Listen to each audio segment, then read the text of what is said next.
বিসমিল্লাহির রহমানির রহিম। বিসমিল্লাহির রহমানির রহিম।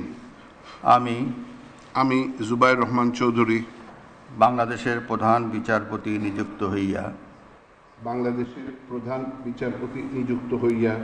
সশ্রদ্ধ চিত্তে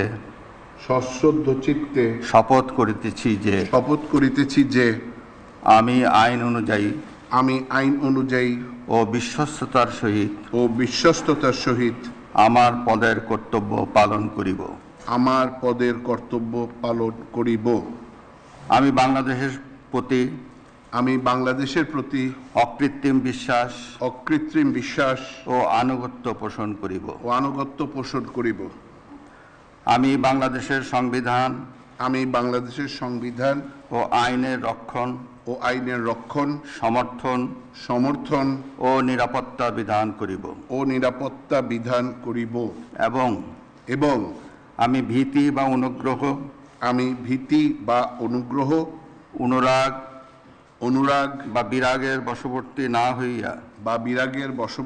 হইয়া সকলের প্রতি আইন অনুযায়ী যথাবিহিত আচরণ করিব। ধন্যবাদ। Thank you.